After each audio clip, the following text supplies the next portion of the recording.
5월 초여름의 청량한 생명력을 거리의 모든 구석에서 피어오르게 하시는 하나님의 섭리가 우리의 석연치 않은 시간들에도 함께 하시길 안녕으로 인사합니다. 5월 1일 노동절이 공식적인 휴일이 되었습니다. 특히 이번 5월 1일은 황금휴일로서 길게는 4박 5일까지 쉬는 사람들도 있습니다. 그래서 이제 5월의 풍경이 바뀝니다. 어린이날, 어버이날, 스승의 날, 그리고 노동절 휴일까지. 좋죠, 여러분? 주부들은 다 좋다 하고 하네요. 그런데 사려 깊게 생각해보면 오히려 이런 행사가 부담스러운 사람들도 있습니다. 밖에서 나가서 먹는 외식 한 끼, 그리고 한번 놀러가는 가족 여행, 어려운 사람들이 분명 있습니다. 그래서 그분들을 향한 심심한 걱정이 되는 한 주였습니다. 물론 그분들 때문에 한 개인의 가정사와 기쁨, 행복을 유보하자는 말은 아닙니다. 단 우리의 마음에 언제나 그분들을 향한 열려있는 연대가 있어야 한다라는 점입니다. 받아야 받아야를 쓴 아이리스 머독은 타인에게 개인의 철학을 조금 남겨두고 삶의 공터를 남겨놓는 허술함, 그것이 아름다움의 극치라고 표현합니다. 행복해야만 할 것 같은 5월, 우리도 타인을 향해서 허술한 공터를 남겨둡시다. 한 주 동안 많은 일들이 있었습니다. 반도체 성과급이 기업을 넘어 사회적 공유도 고민하자는 시민연대의 목소리가 나옵니다.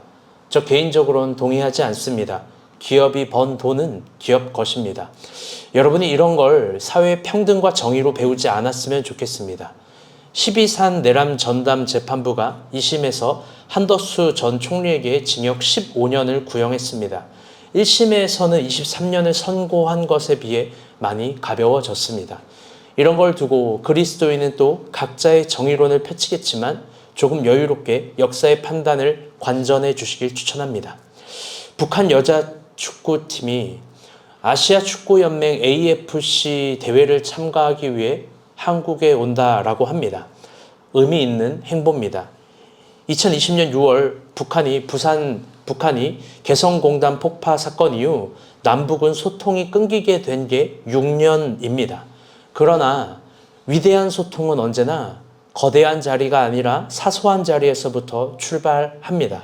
그렇기에 이번에 정부가 이 축구 행사를 과도한 정치적 의미를 부여하기보다 간만에 한국으로 찾아온 선수들을 따뜻하게 맞이하는 측면적 지원을 충실하는 너그러움을 보였으면 좋겠습니다. 이번 주 큐티도 창세기였습니다. 다들 어떠셨는지요? 저 개인적으로는 창세기를 이렇게 구체적으로 볼 수 있어서 너무 좋았습니다. 유튜브 되나요? 잘 나오나요? 네, 신경 써주세요. 이번 주 본문은 요셉입니다. 이번 연도 초에 제자훈련 때 창세기 40장 요셉의 이야기를 살펴보면서 그가 선택한 촉명에 대해서 연구해 보았습니다. 결론적으로 그의 촉명은 자신이 할 수 있는 그 작은 지점에서부터 희망을 선택하는 것이었습니다. 그리고 작은 지점에서부터 희망을 선택할 때 촉명은 창조된다라고, 그렇게 탄생한다라고 이야기를 했습니다. 오늘 본문은 40장 전에 있는 39장입니다. 우리 39장 1절 말씀 보도록 하겠습니다. 시작.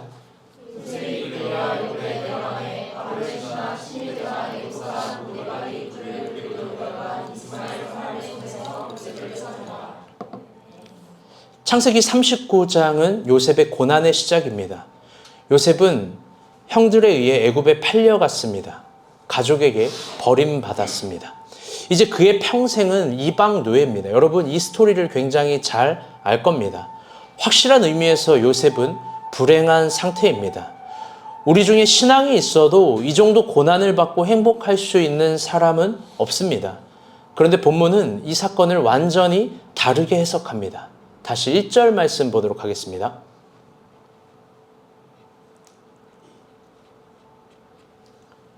읽어주세요. 시작.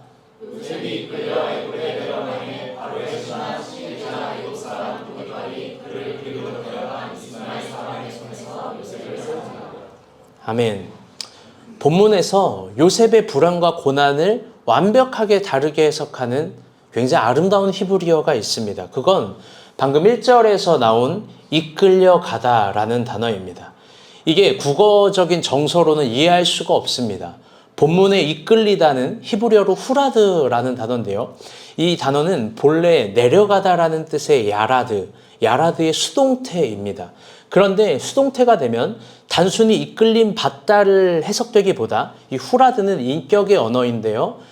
인격성이 내포되어 있는 용례인데요. 그건 뭐냐면 누군가 곁에서 목표한 지점으로 정확하게 이끌어주는 것. 손을 잡고 목표한 지점까지 인도해 주는 게 후라드의 용례입니다. 우리 국어로는 상태 동사로서 이끌다, 내려가다론 이해할 수 없는 표현입니다. 그래서 저 본문을 보게 되면 39장부터 요셉이 완벽하게 고난의 향연들이 시작되는 그 첫 구절에 어떤 대상이 요셉을 목적한 지점까지 이끌고 후라드한다라는 겁니다. 누가 후라드를 할까? 우리 본문 2절부터 5절 봅시다. 시작.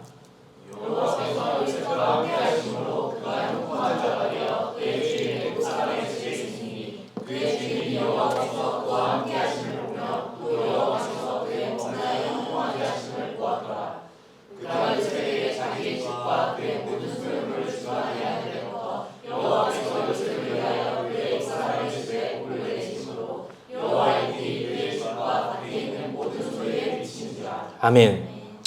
너무나 아름다운 본문입니다. 하나님이 요셉을 이끕니다.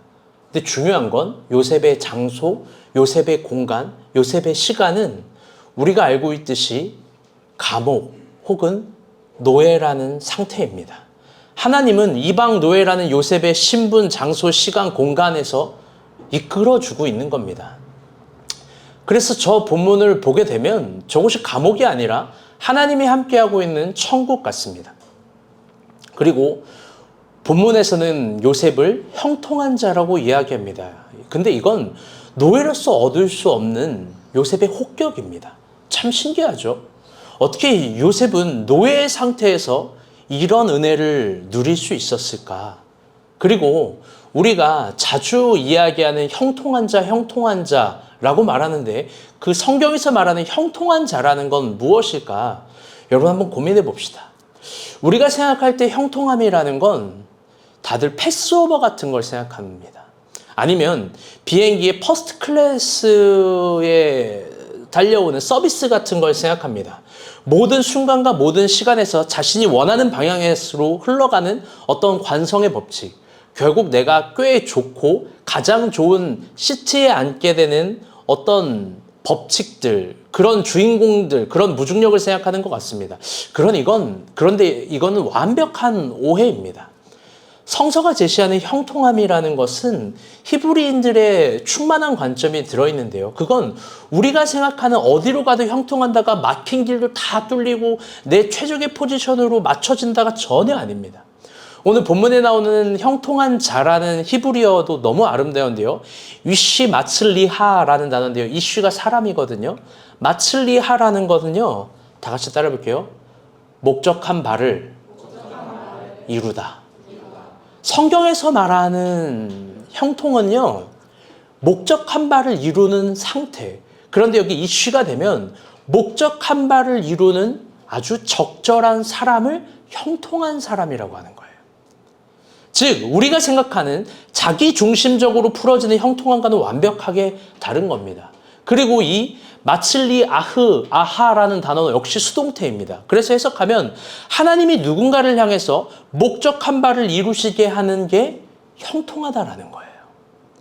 그리고 1절에 후라드와 함께 이것을 문법적으로 파싱하게 되면 목적한 바를 이루기 위해서 하나님이 어떤 지점으로 이끄시는 사람이 형통한 사람이라는 거예요.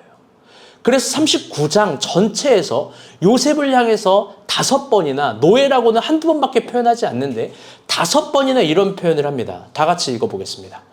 시작. 넘겨주세요. 시작.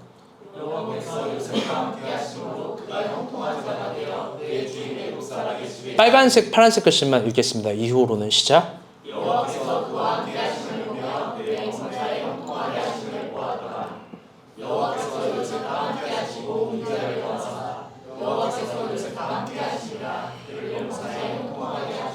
아멘. 참으로 생각할 것이 많게 하는 본문입니다. 하나님이 요셉과 함께하니 한다고 여러 번 표현합니다. 그리고 하나님이 함께함으로 요셉은 형통한 사람이 됩니다. 사실 너무나 당연합니다. 하나님이 함께하면 형통하다는 거예요. 그런데 여기서 형통하다는 뜻을 제가 구체적으로 얘기해 줬죠? 하나님이 함께하면 하나님이 목적한 그 지점까지 이끌어준다라는 거예요. 사실 우리도 이 신앙을 사모합니다. 그런데 중요한 건 이런 고민을 우리가 한번 해봐야 됩니다. 도대체 왜 요셉과 하나님이 함께 해주시는 걸까? 왜 감옥에 들어왔을 때 하나님이 요셉에게 이런 상태를 표현해 주신 걸까? 그리고 왜 그로 말미암아 형통하게 하게 하시는 은혜가 있는 걸까? 여러분 왜 그럴까요? 요셉의 안락한 노예 생활을 위해서? 아니면 그의 평온한 감옥 생활을 위해서? 아니요. 하나님은 감옥에서 요셉의 안락과 평온을 위해서 형통하게 하시는 것이 아닙니다. 감옥에 있는 요셉에게 깨끗한 음식과 좋은 옷을 제공하기 위해서 그와 함께 해주고 있는 게 아닙니다. 여러분, 하나님이 우리와 함께 하시는 이유도 동일할 겁니다. 우리의 적절함들을 위해서만은 아닐 거예요. 감옥에 있지만 창세기의 구약신학적 관점으로 보게 되면 요셉에게 어떤 정확한 하나님의 목적이 있기 때문에 그를 형통하게 하시고 그와 함께 하십니다. 여러분 너무 아름답지 않습니까? 감옥에 있는데도 하나님은 목적과 뜻이 있는 거예요. 그 지점에서도.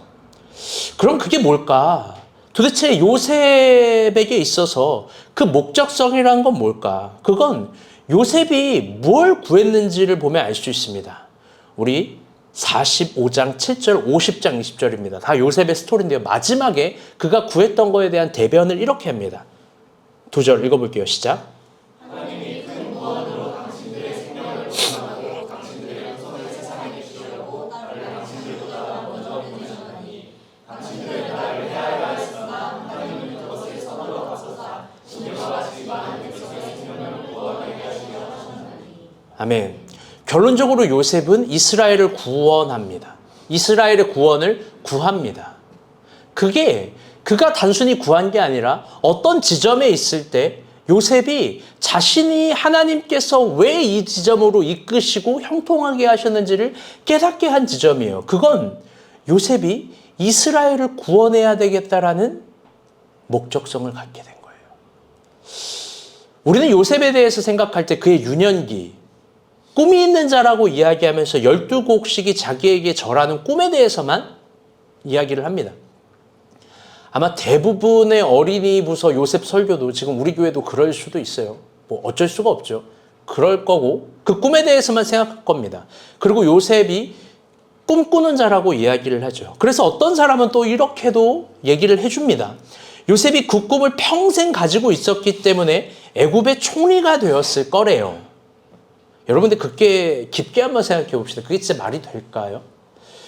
여기서 나 초등학교 때 꿈을 이룬 사람 있나요? 초등학교 때 가진 꿈을? 그런 대단하신 분이 있어요. 다들 초등학교 때 생각하는 인식의 범위가 있거든요. 상식의 한계가 있고 지적 능력의 허용 수준이 있어요. 민정자매 초등학교 때 꿈이 뭐였어요? 흉부외과 의사. 하필 많은 건데 구체적이었네요. 초등학교 때 지능이 뛰어나셨군요. 뉴하트? 아, 그걸 초등학교 때 했어요? 그게 더 놀랍네. 우리 크선 자매님 꿈이 뭐였어요?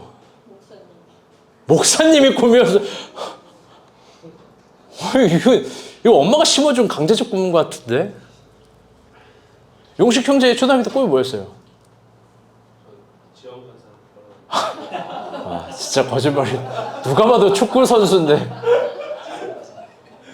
잘한다, 잘해. 왜 축구 선수 안 됐어요?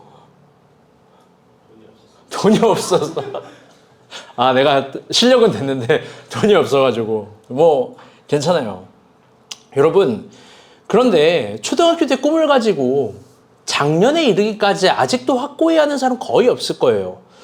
물론 우리 중에 희귀 정도 있어서 그럴 수 있는 사람도 있겠지만 제가 살면서 겪어본 사람 중에 그런 사람은 거의 없습니다. 그런데 요셉을 한번 적용해 볼까요? 요셉이 과연 유년기 때 12곡식이 자기에게 꾼 꿈, 그걸 이 고난의 자리까지 기억하고 있을까? 심지어 비전으로 꾼 꿈도 아니라 자면서 꾼 꿈인데, 더 나아가 그는 온갖 수십 년간 온갖 고난을 겪습니다. 그 고난의 자리에서 그가 청소년기에 수면으로 꾼 꿈, 그 꿈을 삶의 비전으로 계속 기억될 수 있을까? 아니요. 여러분, 희박할 거예요. 거의 불가능할 거예요. 심지어 다들 요셉을 향해서 꿈꾸는 자가 온다라고 그 비전의 언어로 이야기하고 막 수련의 주제로도 이야기하고 책의 제목도 얘기하지만, 그건 엄밀하게 얘기하면 요셉의 형들이 요셉을 집단으로 구타하고 구덩이에 버릴 때 그를 비하의 언어로 썼던 말입니다. 어이, 저 꼼쟁이 온다. 꼼쟁이 와. 요셉은 고난의 자리에서 더 이상 꿈 얘기를 하지 않고 꿈도 꾸지 않습니다. 요셉의 내러티브를 보면 그가 어렸을 때 꿈을 꿨던 꿈에 대해서 단 한마디도 언급하지 않아요.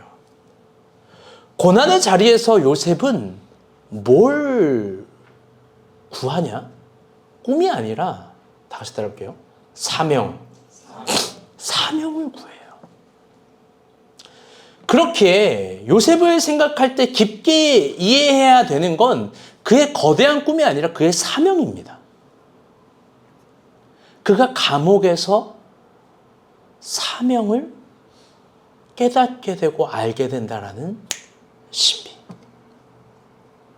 여러분, 풍요로울 때, 내가 조금 잘 될 때, 내 미래가 더 찬란할 것 같은 걸 꿈이라고 이야기하기도 하고 무시하진 않아요. 그런 것들에 대해서 생각하겠지만, 여러분, 진짜 아름다운 꿈은 사명감 같은 거예요. 근데 그건 내 인생이 유복하고 평탄할 때 이루어지는 것이 아니라, 내 인생이 가장 초라하고 내 자신이 너무 실망스럽고 내 능력이 안 되고 내 얼굴도 마음에 안 들고 내 몸매도 마음에 안 들고 내 모든 직장도 마음에 안 들고 가장 괴로운 시절 때 태어나는 법이 성경적인 일반 원리예요. 그래서 어쩌면 우리 중에 그런 사람이 있다면 지금 하나님이 사명을 주고 있는 줄도 믿습니다. 아멘. 어쨌든 여러분, 요셉은 거대한 사명이라는 걸 감옥의 자리에서 갖습니다. 그리고 요셉은 수많은, 그때부터 삶의 질곡 속에서 아주 이상한 걸 깨닫는 거예요. 그건 뭐냐면, 어떻게 그걸 깨닫게 됐냐? 하나님이 나를 통해서 야곱의 가족을 구원하시는 건 아닐까라는 계획을 어슴푸레하게 깨달아요. 그 수많은 본문들을 시간상 다 말할 수는 없습니다. 더 나아가 자기를 통해서 민족 전체를 구원하려고 하는 하나님의 계획을 꿈꿔요. 바로 앞에서 그렇게 이야기하는 거예요. 놀랍게도 그걸 노예의 자리, 누명의 감옥에서 깨닫습니다. 그리고 그 하나님의 계획을 깨달았을 때 자신의 수많은 질곡의 삶을 다른 관점으로 이해하는 거예요. 번역한즉 다시 들어볼게요.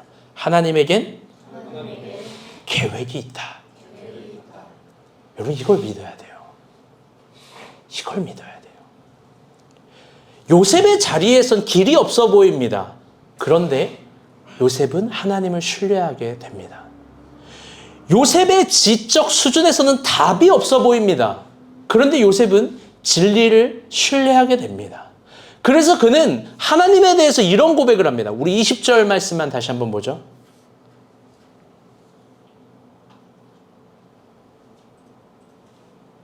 시작. 거기까지. 고난을 선으로 바꾸시는 하나님, 악을 선으로 바꾸시는 하나님, 하나님이라는 분에 대해서 새롭게 인식하게 된 거예요. 요셉은 그 거대한 사명을 이해할 때 자신이 총리가 왜 되는지를 알게 된 겁니다. 그리고 그게 자신의 평온함, 자신의 행복을 넘어선 사명이란 걸 알게 된 거예요. 그걸 알게 될 때 고난을 선으로 바꾸는 하나님이야, 이걸 깨닫게 된 겁니다. 여러분, 질문합니다. 여러분은 하나님을 얻어서 뭐가 되고 싶어요? 여러분, 예수를 믿어서 뭘 얻고 싶습니까? 오늘 우리의 기도는 뭘 구하나요? 우리 모두 모양은 달라도 하나님께 구하고 원하는 지점은 거의 성공에 관한 문법일 거예요. 성공 그 아래서 돈과 권력과 건강을 자연스럽게 구합니다. 그럼요. 목표는 달라도 문법은 동일합니다. 그런데 반대로 생각해 볼게요. 하나님은 여러분을 얻어서 뭘 원하실까요? 단순히 하나님은 여러분의 부와 건강과 안온하고 평안하고 여러분이 행복하기를 바라는 하나님일까요? 그건 여러분이 하나님께 바라는 거예요. 만약 우리가 하나님에 대해서 하나님은 나에게 내 행복과 내 꿈을 이루는 것만 바라셔 라고 생각한다면 그건 오해를 넘어선 무지예요. 그건 내가 얼마나 성경을 기형적으로 읽고 내가 얼마나 설교를 무지성으로 듣는지를 보여주는 거예요. 왜? 성경은 하나님도 여러분에게 원하는 게 있대요. 그게 하나님의 인격성이에요. 모두 염두에 두지 않겠지만 하나님은 기계나 시스템이 아니에요. 어떤 적당한 시스템 값이 주어지고 어떤 적당한 기호값이 주어지면 하나님이 원리로서 응답하는 게 전혀 아니에요. 하나님도 여러분에게 원하는 게 있어요. 그게 하나님의 인격성이에요. 성경을 깊게 보면 인간이 하나님에게 원하는 게 있습니다. 그리고 하나님이 인간에게 원하는 게 있습니다. 그런데 슬프기도 하고 아프기도 한 건 그 지점이 같으면 좋은데 언제나 서로 다릅니다. 하나님이 우리에게 원하는 지점, 여러분 그게 뭘까요? 사실 그게 조금 어려운 표현인데 굳이 표현하자면 다 같이 따라볼게요. 사명이에요. 하나님은 인간에게 하나님 편에서 목적성 있는 사명을 주시고 그 사명을 이루어가기 위해서 우리를 형통하게 하십니다. 아멘? 여러분 이게 원색적인 관점에서 성서의 대답이에요. 아니 이게 감옥에서도 요셉이 총리가 될 수 있는 기적과 진리의 근거입니다. 그런데 여러분은 개인의 꿈을 넘어서 하나님이 여러분에게 원하는 어떤 사명감에 대해서 여러분 고민해 본 적이 있습니까? 여러분에게는 무슨 사명이 있어요?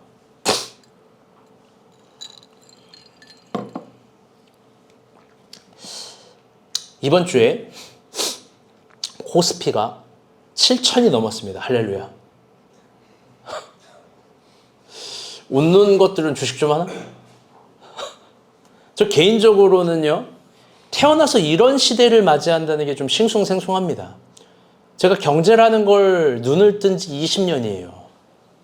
하루도, 정말 단 하루도 경제라는 뉴스를 안 본 적이 없어요. 경제와 부동산. 사실 싱숭생숭하고 의문입니다. 저의 부족한 소견으로는, 제가 전공자도 아니지만 이게 불가능하거든요. 코스피 7,000은 정말 신기한 수치이긴 합니다. 특별히 우리나라가 더 나아진 게 없는데 제가 볼 때. 그래서 수많은 뉴스 매체에서 주식을 하라고 권합니다. 예능도 다큐도 광고도 주식을 하라고 홍보합니다. 심지어 정부도 적극적으로 주식을 하라고 권해요. 그리고 이런 삶의 예시를 듭니다. PPT 넘겨주세요. 이런 거예요. 2025년 어버이날 작년 올해예요. 삼성전자가 54,600원이었는데 26년에는 27만 1,500원이 됐대요. 엄청나죠? 하이닉스가 19만 800원이었는데 지금 165만 4천원이래요. 엄청나죠? 국제 유가가 58달러였는데 지금은 94달러고요. 비트코인이 1억 3,766만 원이었는데 지금은 1억 1,789만 원이래요. 비트코인 떨어졌어요. 여러분 어때요? 이런 거 좀 갖고 있습니까? 갖고 있어요? 그러면서 이 메시지에 언제나 두 가지를 이야기하는데요. 현금은 1억 이퀄 1억. 현금을 현금으로만 가지고 있는 사람을 바보처럼 이야기해요. 저는 너무 위험하고 자극적이고 나쁜 메시지라고 생각해요. 누구나 훤히 주식을 투자하게끔 하는 지혜를 보여주는 게, 이런 홍보엔 또 마지막에 이런 메시지를 합니다. PPT 넘겨주세요. 거의 대부분 이런 메시지예요. 다 같이 읽어볼게요. 시작. 여러분 어때요? 맞는 말이죠? 제가 예전에도 얘기했지만 허연희 권사님도 저한테 그런 얘기를 하더라고요. 주식의 주자도 모르는데 삼성 주식을 샀어야 됐대요. 그게 뭔지는 알아? 그래서 사보려고 한 적이 있어. 그러니까 모르지. 왜 나한테 그런 얘기를 안 했는데 다 사야 된다니까. 그런 얘기를 허연희 권사님도 하세요. 여러분 허연희 권사님이 항암 2차로 조금 힘들어하세요. 그럼 권사님 위해서 기도해 주시길 바랍니다. 아멘. 여러분 그런데요. 코스피 1만이 돼도 삼성전자가 50만 원이 되어도 저는 여러분에게 주식을 권하지 않아요. 순종할 사람, 순종의 언어로 받아들이지 마세요. 권면의 언어예요. 그런데 저는 진짜로 주식을 권하지 않아요. 1만이 돼도 권하지 않아요. 이유는 단순합니다. 주식도 쉬운 차원은 아니지만 쉽게 번 돈, 거기에는 아름다움이 현존하지 못해요. 오히려 이렇게 몇 번의 클릭으로, 손가락 클릭으로 돈을 벌게 되면 결국 더 큰 걸 욕망하게 되어 있습니다. 그 욕망으로 자신이 가지고 있는 걸 결국 더 다 몰빵하게 되어 있어요. 상식 수준을 넘는 거예요. 생활비도 헌금도 적금도 가족끼리 묶어놓은 어떤 약속의 돈도 다 투자합니다. 여러분은 그렇게 해서 망하는 사람 많이 못 봤잖아요. 전 많이 봤거든요. 사실 이게 평범한 언어예요, 저한테는. 왜? 모든 시대가 이랬거든요. 그런데 요즘은 좀 위험해요. 정말 정부까지 나서서 적극적 자산 증식을 이렇게 얘기해요.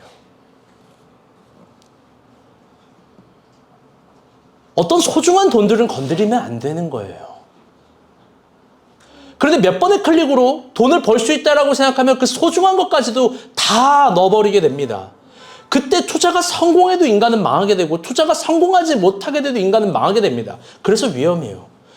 그러나 이 사회는 미래를 위해서 투자를 권고하되 위험성에 대해서는 가르치지 않아요. 위험성에 대해서는 개인의 판단에 몫입니다. 이렇게만 얘기해요. 구체적으로 투자할 때처럼 얘기해 주지 않습니다. 이번 주에 커넥티드 웨이브 MBK라는 곳에서 아정당을 인수했습니다. 100%를 인수한 건 아니고, 여러분 아정당 아시죠? 49대 51의 지분을 나눴습니다. 기업 가치는 3천억이 됐고 아정당 김민기 대표는 1,500억을 받았습니다. 모두 코스피 7,000이기에 가능한 묘기들입니다.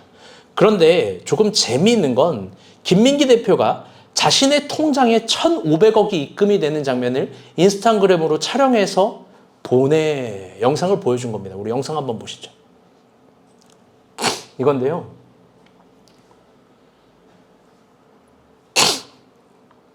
여러분 1억이 1분 35초간 입금이 됩니다. 1억씩 입금되는 거예요. 계속. 어때요? 1분 35초간 지원관사 1억이 계속 입금되면. 여러분 이거 1분 35초간 화면 똑같아요. 볼 필요 없어요. 마지막 시간만 바뀌어요. 저를 봐주세요. 여러분 여기 수많은 사람들이 환호합니다. 감탄해요. 그런데 이걸 보면서 어떤 사람들은 상대적 박탈감도 느낍니다. 왜? 평생을 노동해도 1억을 못 버는 사람이 95% 아니 99%가 될 텐데, 이걸 저에게 영상으로 보여준 사람이 주영자매였습니다. 그래서 제가 이놈 봐라, 시험하듯 주영자매에게 물어봤어요. 부럽지? 부럽잖아. 저런 남자 만나고 싶지? 제가 막 찔렀어요. 그런데 그녀가 참 알싸한 대답을 합니다. 정말 알싸해요. 목사님, 살면서 저렇게까지 많은 돈이 필요할까요? 오히려 돈이 저렇게 많으면 삶이 망가질 것 같아요. 아니 돈이 망가질 만큼, 삶이 망가질 만큼 돈이 가져본 적도 없는 것 같은데. 가슴이 서늘했어요. 아니 저는 벌써 저런 걸 한다고? 여러분 지혜로운 판단력이에요. 여러분 크썸 자매는요, 이런 부가 가지는 위험성을 인지하고 있는 거예요. 그리고 삶에는, 잘 들어보세요, 저런 엄청난 부가 목표가 될 만큼 필요하지 않다라는 것도 알고 있는 거예요. 그게 지혜예요. 원하는 걸 취득하는 것도 지혜지만 자기에게 필요 없는 걸 구분해내는 것도 지혜예요. 그런데 오히려 대부분의 사람들은 그렇게 생각하지 않을 거예요. 이렇게 생각할걸요. 오히려 내가 저런 돈이 있으면 내가 이거라고 저거란다. 선용, 그리고 활용이라는 이름으로 욕망을 만용할 겁니다. 그런데 여러분 잘 들어보세요. 인간에는 저만큼 많은 돈이 목표로서 필요하지 않아요. 그래서 저렇게까지 전능하신 하나님께 구할 필요가 없습니다. 이게 진리예요. 무엇보다 그렇게 많은 돈이 있으면 인간은 건강해지는 게 아니라 쉽게 망가집니다. 어떤 분은 인간이라는 고귀한 존재를 짐승보다 더 낮은 수준으로 전락하게 합니다. 뉴스만 봐도 알잖아요. 노동과 철학, 그 가치 없는 거 아닙니다. 노동과 철학 없는 돈의 욕망은 언제나 위험합니다. 여러분, 쓰게 벌어야 돼요. 그리고 달게 쓰시길 바랍니다. 아멘? 그래서 사랑하는 여러분에게 제가 진짜 사랑을 갈아 넣어서 진심으로 말합니다. 이제 이런 류의 뉴스들이 훨씬 더 많이 자극될 거고, 더 많이 비주얼라이징으로 비춰줄 거고, 더 여러분에게 홍보할 거고, 여러분의 경제관과 생각들을 자극시킬 겁니다. 그런데 저는 진짜 사랑을 갈아 넣어서 여러분에게 주식보다 다른 걸 권합니다. 두 가지인데요. 첫 번째는 여전히 한 개인의 노동 능력치를 극대화한 노동입니다. 전 여전히 이걸 여러분에게 권해요. 여러분 정말 자신의 능력을 극대화할 만큼의 노동을 해본 적이 있습니까? 하나의 종목을 넘어서 2개와 3개를 해본 적 있나요? 저는 민정이가 잘 될 것 같아요. 평일에도 자기 일을 하는데 주말에는 히즈보홀에서 일을 해요. 막 돈 욕심나는 돈벌레 같이 보입니까? 여러분 평일에도요, 뭐 당근으로 이것저것 다 갖다가 떼어서 팔고 막 별 노동을 다 합니다. 잘 될걸요?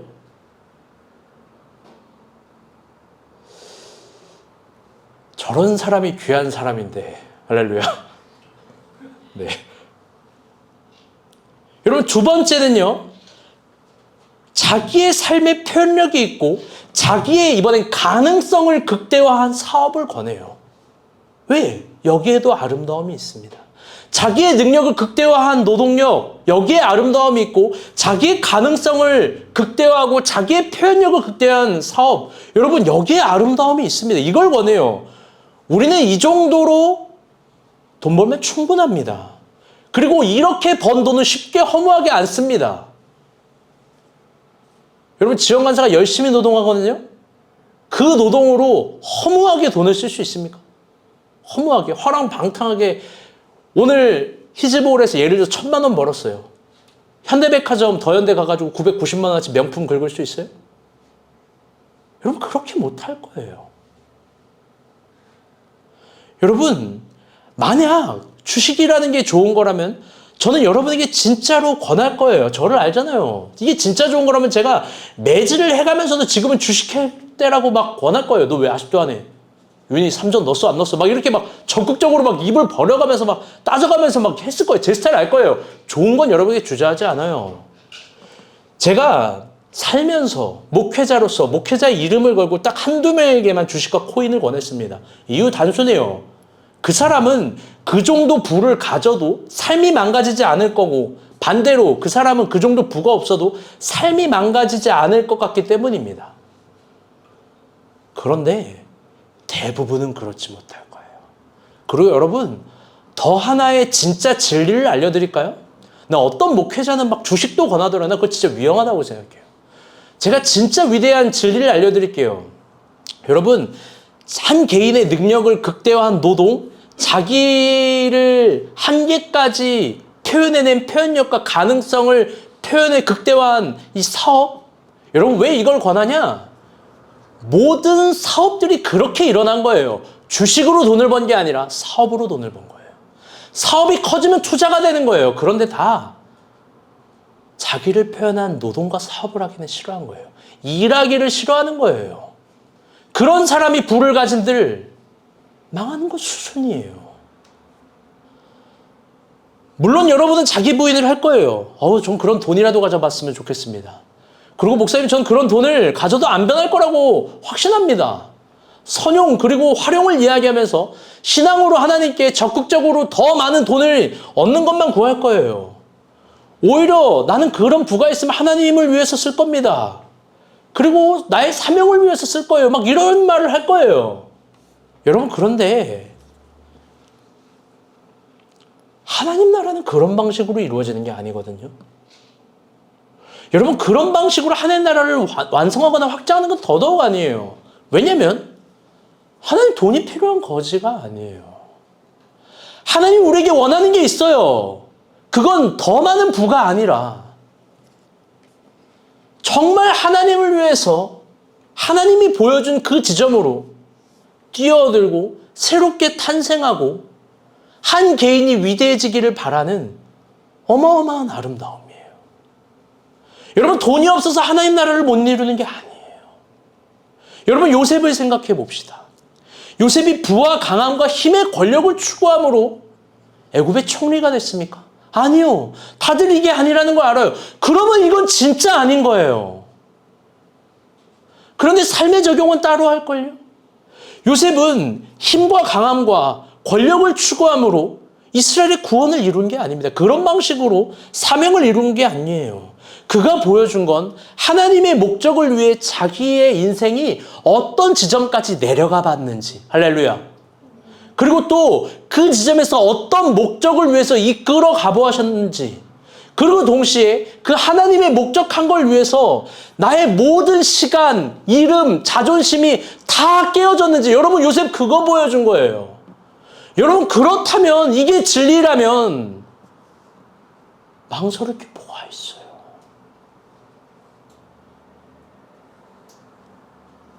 여러분, 자기가 완벽하게 깨어질 때, 자기 이름이 토양이 될 때, 자기의 자존심이 거름이 될 때, 그리고 하나님께 순종하며 나아가는 것이 발걸음이 될 때, 여러분, 하나님이 주시는 사명이 탄생합니다. 아멘? 그리고 형통함이라는 것이 탄생하는 거예요. 그건 자기의 뜻을 이루려는 마음이 아니라 하나님의 뜻을 이루려는 마음이에요. 그래서 예수님도 주기도문에 이런 기도를 하는 겁니다.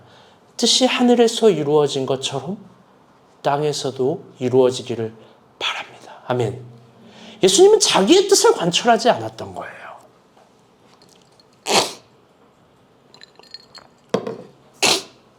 그런데 하나님은, 잘 들어보세요, 모두에게 사명을 주진 않아요. 또 아무거나 사명이라고 부를 수도 없습니다. 더 나아가 자신이 꿈이라고 부르는 것이 사명이 될 수도 없어요. 왜냐하면 여기에 모순이 있는데, 대부분 자신이 꿈이라는 거 부르는 것들이 응답이 되면 하나님을 떠나요. 연애를 하고 싶고 결혼을 하고 싶었는데 그게 이루어지면 교회도 떠나요. 나는 다를 거라고 생각하겠지만 겸손하세요. 여러분은 다르지 않을 거예요. 이번 주에 모 교회 전도사님이 계신데 우리가 본 교회에서 장학금을 후원한 전도사거든요. 그 전도사님이 아는 지인이 결혼을 해서 우리 연미자매가 찾아갔대요. 연미자매에게 아는 척도 안 하고 인사도 안 했대요. 여러분, 제가 가만둘 것 같아요? 이제 그 사람 죽었어요, 저한테. 진짜로요. 여러분, 다 그래요. 필요할 땐 찾죠. 필요할 때 하나님 찾아요. 하나님 주시잖아요. 하나님 떠날 수도 있을걸요. 여러분, 겸손해지세요. 나는 다를 거라고 생각하겠지만 슬프게도 우리도 다르지 않을 거예요. 하나님 훤히 알고 있어요. 여러분이 꿈꾸는 거, 아니 저를 포함해서 우리가 꿈꾸는 모든 것들이 응답되면 우리는 충분히 하나님을 떠날 가능성도 있는 탕자 같은 사람들이에요. 하나님께 축복을 받지만 하나님께 축복을 받고 하나님 없는 세상도 꿈꾸는 미친 생각을 갖고 있는 거죠. 너무나 슬프지만 확고한 모순입니다. 그래서 참다운 응답은 뜻이 하늘에서 이루어진 것처럼 땅에서도 이루어지는 게 맞습니다. 그리고 이걸 태도로 증명해내는 게 신앙을 넘어선 더 위대한 차원, 사명자들의 삶이고, 다 같이 따라볼게요. 증인들의 삶. 증인들의 삶이에요. 사실 계시록은 하나님을 신앙했던 사람들의 이야기로 이루어진 하나님 나라가 아니라고 얘기해요. 계시록에서 주로 쓰는 언어는 아주 멋진 성서의 언어인데요. 다 같이 들어볼게요. 증인들의 삶. 증인이라는 게 내가 뭘 봤습니다. 이게 초록색 핸드폰입니다. 이걸 증인하고 증명하는 게 아니라 내가 믿었던 걸 증명해내는 삶이에요. 사명자의 삶이에요. 여러분은 알잖아요. 누가 교회를 진짜 사랑하는지, 누가 교회를 매번 아끼고 자랑하고 증거하고 증명해내는지 여러분 다 알잖아요. 그건 비언어적인 겁니다. 이번 주 스승의 주일입니다. 왜 이렇게 안 왔어요? 선아가 선물로 왔네. 눈꽃처럼 나에게 왔구만. 스승의 주일인데 많이 안 오셨네요. 잘 비언어로서 알아듣겠습니다. 스승의 주일에 하나님이 이 본문을 보면서 저에게 말씀하세요. 일어나. 이제 사랑하는 교인들에게 사명도 알려주어라. 신앙을 넘어서 사명도. 저는 먹먹했어요. 여러분, 사명이란 게 뭘까요? 그리고 저의 사명은 뭘까요? 결론적으로 저의 사명은 하나님이 맡기신 교회예요. 저에게 교회란 성경에서 우리가 본 교회예요. 제가 성경에서 본 교회의 아름다움은 다 같이 따라볼게요. 새로운 삶의 탄생. 이건 단순히 교리로서 회개, 회심, 중생 이 정도 수준이 아닌 거예요. 이건 정말 아주 초보적인 엷은 차원이에요. 예수를 믿는다는 건 죽어서만 천국을 희망하는 것도 아니에요. 하나님은 이 땅에 있는 하나님 나라를 긍정하고 말씀하세요. 그건 갈릴리에 있는 사람에게 너에게 복이 있다라고 선언하신 말씀인 거고, 그건 나사렛에 있는 사람에게 너에게도 내일이 있다라고 말씀하신 계시예요. 성경을 보면 예수 그리스도를 따라간 사람은 새로운 삶이 탄생이에요.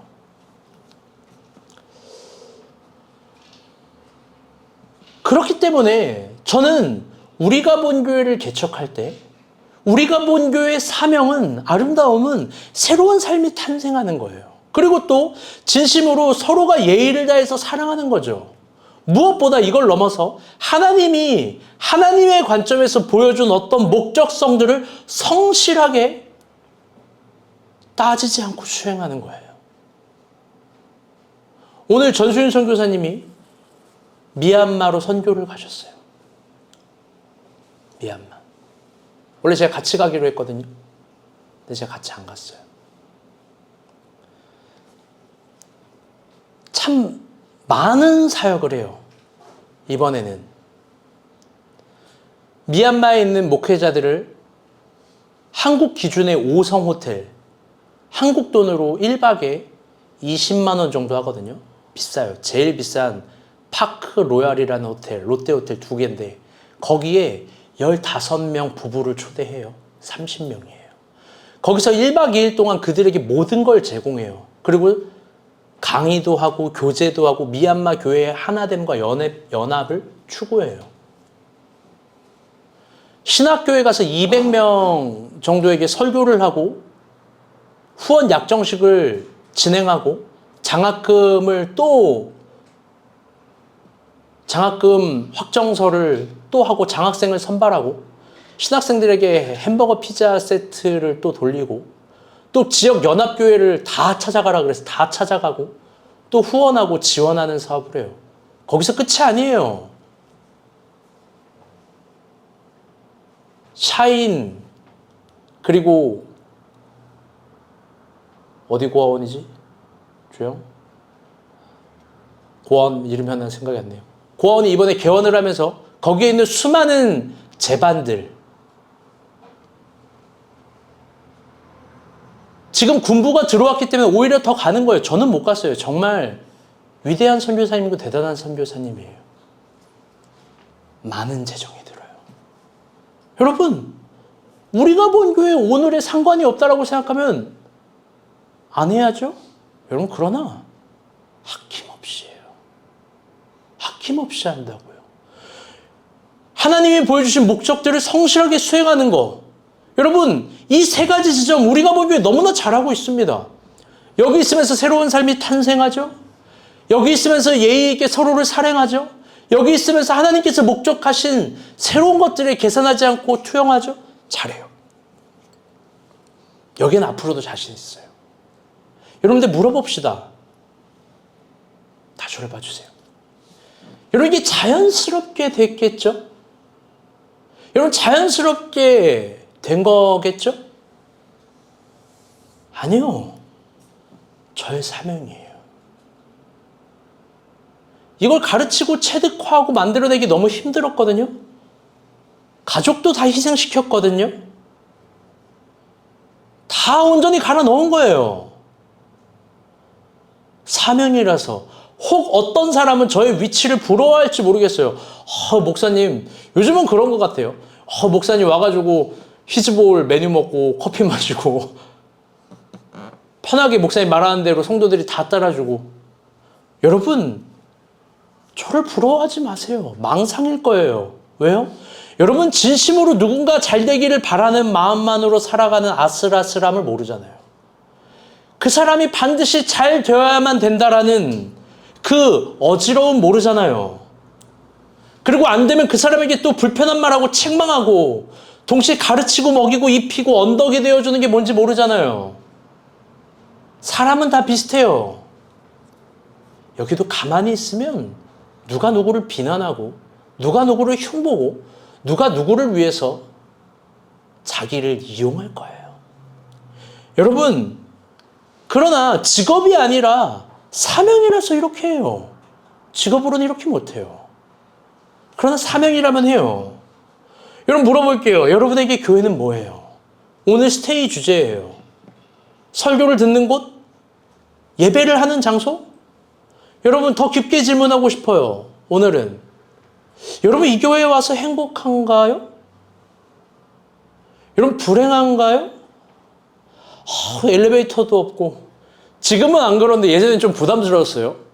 우리 장현이 형제가 이 유모차를 2개를 항상 끌고 짐 이거 메고 싸고면서 딱 내리면 이러죠. 다 2PM 되는 거예요, 막.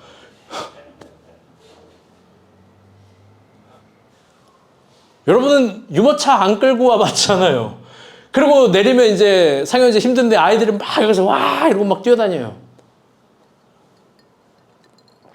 이렇게 생각하나요? 아이들이 뛰고 다니니까 이제 아이들 마음대로 냅두면 된다?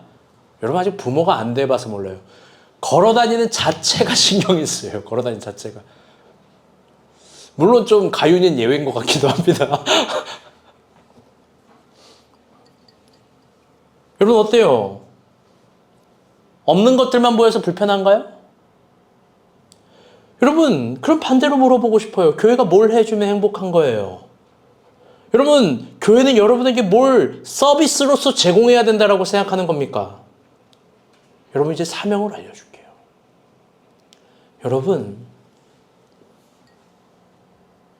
여러분이 이 교회를 아름답게 만드세요. 아멘? 여러분, 이제 저를 뛰어넘어서 여러분이 사명감을 가져가 보세요. 진심으로 우리가 본 교회를 아름답게 만들어주시고 우리가 본 교회를 사랑해 주세요.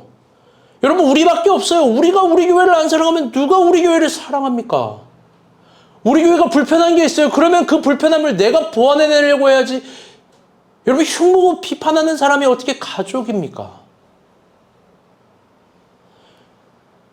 대부분 모두가 잘 들어보세요. 내 사업엔 관심이 있어요. 내 직장과 월급엔 너무나 많은 관심이 있어요. 내 주식엔 관심이 있어요.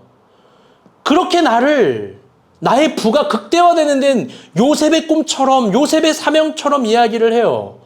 여기에 하나님이 엄청난 관심을 가져주기를 바라요. 그게 인간이 하나님께 원하는 거예요. 그런데 여러분, 너무나 바보같이 하나님께서 관심 있는 거에 별로 내가 목적이 없어요. 하나님이 목적하신 사명에 내가 1도 관심이 없어요. 시간도 물질도 마음도 안 줘요. 왜요? 아까우니까요. 사실 하나님께 관심이 별로 없는 거잖아요. 여러분 말고 다들 그렇게 교회 다녀요. 이리로 저리로.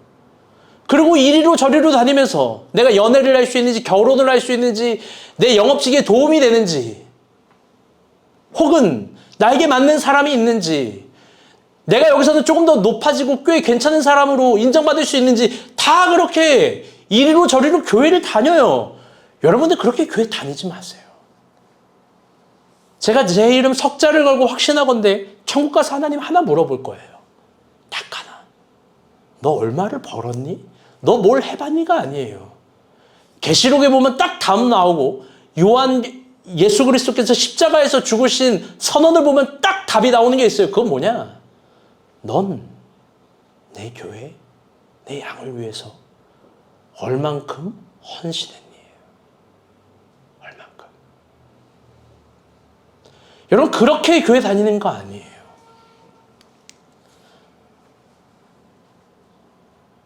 사랑하는 여러분, 사명을 드립니다. 수행하는 이에게 복이 있을 거예요. 아멘? 다 같이 따라 볼게요. 우리가 교회를 사랑하자. 여러분, 그런데 교회를 사랑한다는 의미가 어떤 의미일까요? 여러분, 그거는 어려운 의미가 아니에요. 내가 사랑하듯 사랑하는 거예요. 다 저를 봐주세요.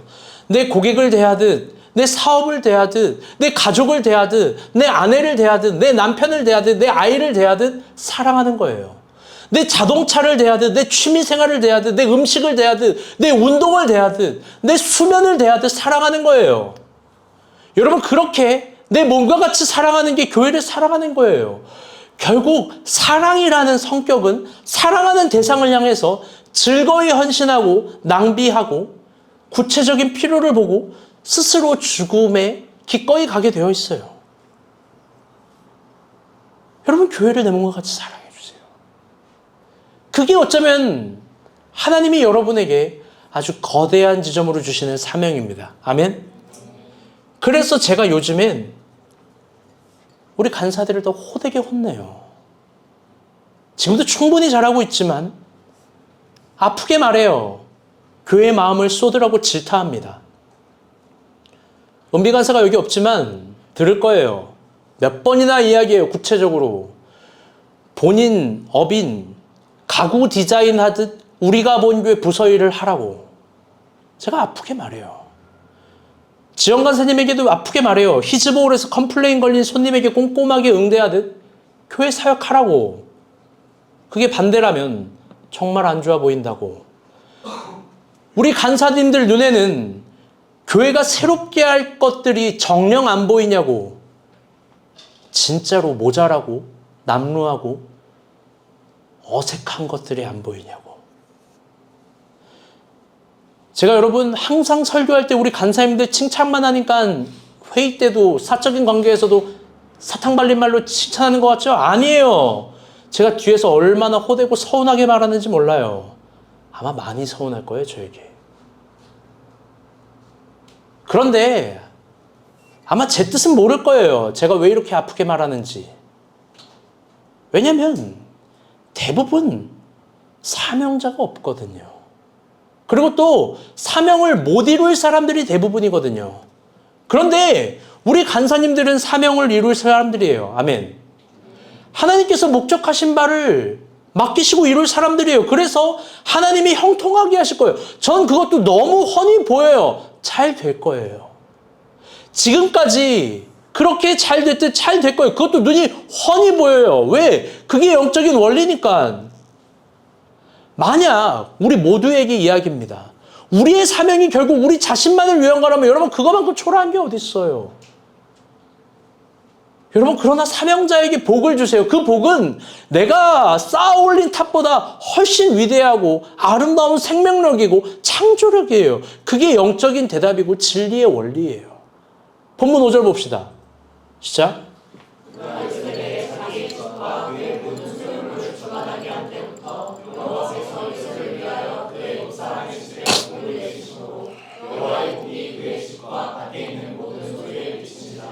아멘. 빨간색, 파란색 글씨만 다시 한번 읽어볼게요. 시작.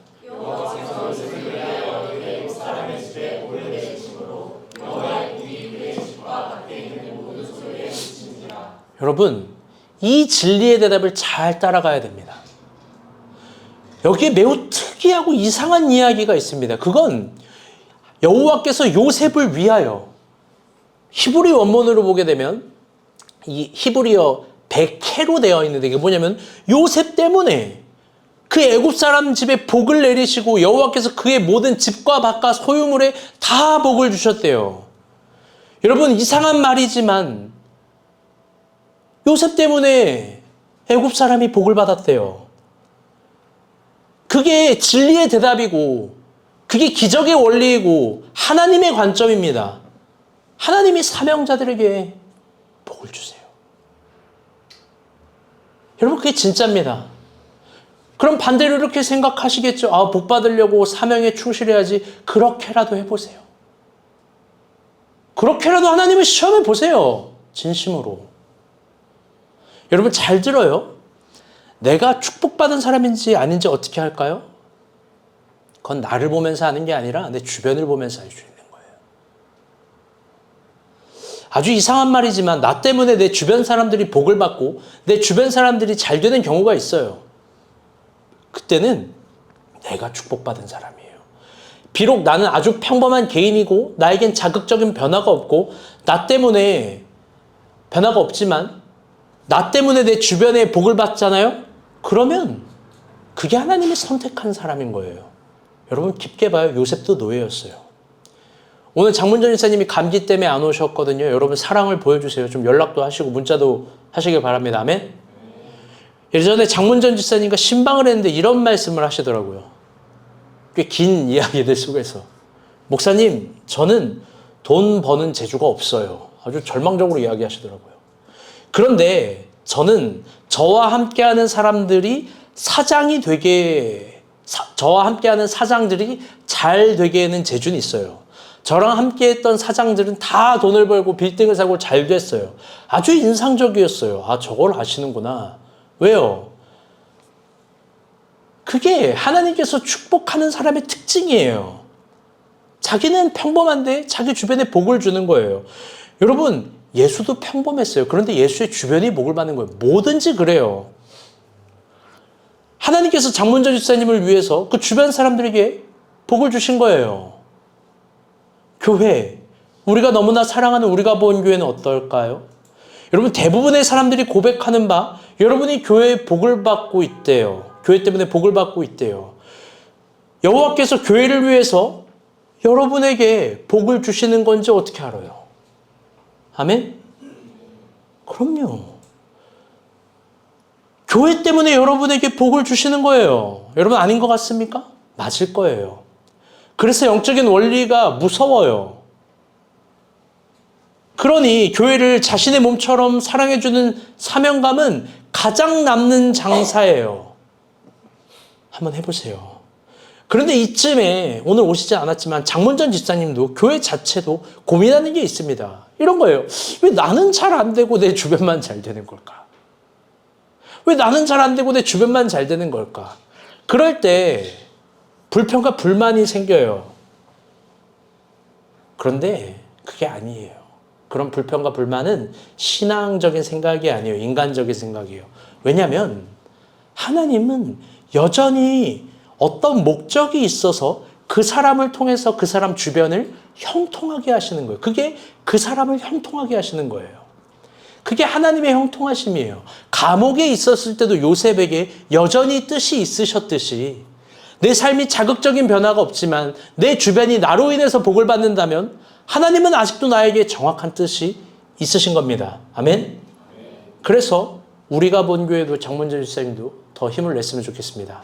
아멘. 말씀의 결론을 맺겠습니다.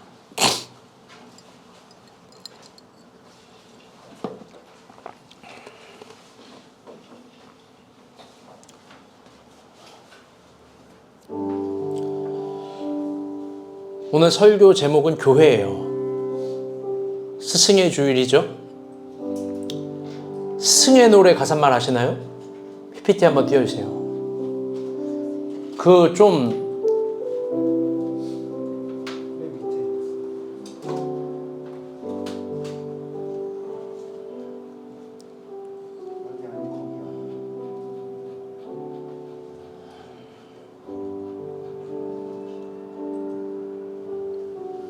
한번 읽어볼까요? 시작.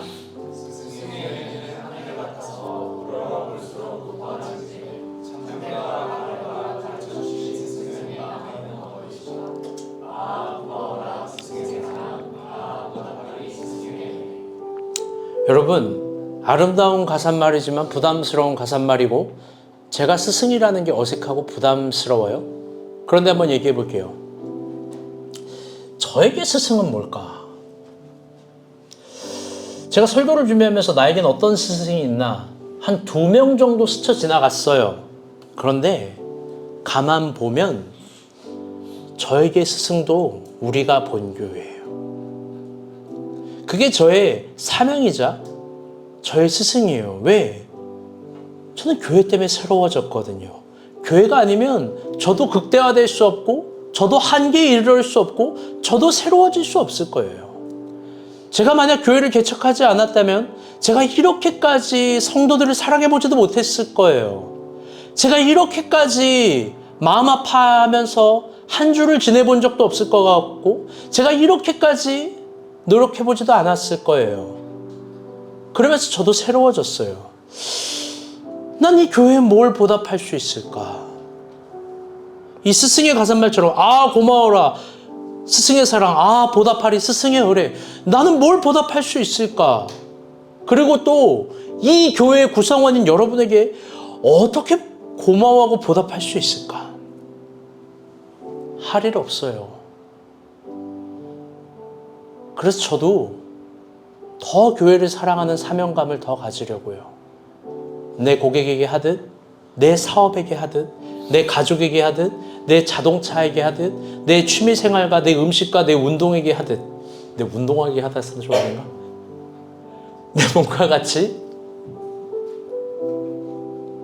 교회를 사랑하려고요. 직업으로서 할 수 있는 게 아니에요. 그래서 주저하지 않고 요즘엔 리더로서 제가 갖는 뷰로서 최선을 다해요. 교회 이전 장소를 봅니다. 어제도 저녁 늦게까지 어떤 거리를 헤매면서 미친 듯이 교회 이전 장소를 봐요. 우리 이전 팀이 모이는데 속도가 안 나서 잘해주고 있어요. 제가 직접 계속 봐요. 여러분 제가 얼마나 많은 장소를 요즘 보는지 모를 것 같아요. 어떤 사람은 저 부동산 업자인 줄 알아요. 여러분 저를 봐주세요. 이제 여러분 저를 의심하고 시험해 보세요. 제가 얼마나 교회를 사랑하는지. 결국 교회 이전의 그 모든 비용, 인테리어, 가구, 집기들 결국 다 여러분을 위한 거고 여러분 거예요. 진짜 여러분 거일 거예요. 여러분 얼마나 큰 금액이 들까요? 많이 들겠죠? 많이 들까요? 안 들까요? 윤희 많이 들까요? 안 들까요? 그럼요. 난 요즘에 좀 믿음이 작아지려고 해요. 나 믿음으로 100평 얘기하는데 100평 이거 하나님 좀 60평 안 될까요? 아니 그 차이가 좀 많던데요? 지하는 해볼 만한데 은비간사가 지하 곰팡이로 안 된대요. 좀 봐줘라.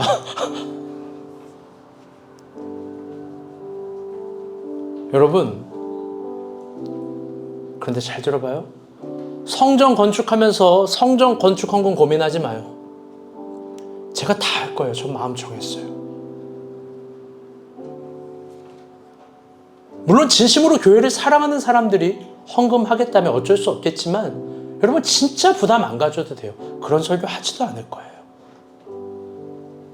그리고 이전하는 그 교회 공간도 제가 점유하지 않고 정말 시절에 따라 여러분에게 드릴 거예요. 처음일 때 라이가 교회를 잘 지켜줬어요. 너무 고마워요. 지금 이제 히즈볼이 교회를 잘 지켜줘요. 너무 감사해요. 여러분, 그 새로운 공간도 그런데 여러분에게 줄 거예요. 사업계획서 내세요. 그리고 지금 이 공간도 다시 되파는 게 아니라 여전히 계속 히즈보홀에게 줄 거예요. 상식적이지 않은 거예요. 그러나 사랑은 이런 거예요. 그러니 여러분도 사명을 따라 함께 잘 오시죠. 분명 하나님께서 복을 주실 겁니다. 아멘. 하나님을 사랑하면 하나님께 내 몸을 드리듯 여러분 하나님께 사랑을 드리세요.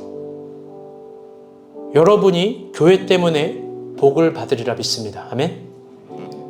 사랑하는 여러분, 언제 갈지 몰라요. 어떻게 갈지도 모릅니다. 그런데 조심스러워서 하는 얘기예요. 다 저를 봐주세요. 다 저를 봐주세요. 우리 교회는 더 새롭게 될 겁니다. 아멘. 그런데 진짜 믿음 있는 사람이 뭘 도전해봐요. 결국 여러분 겁니다. 그리고 상식 운운해 가며 시기 질투하지 마세요. 우리 같이 찬양합시다.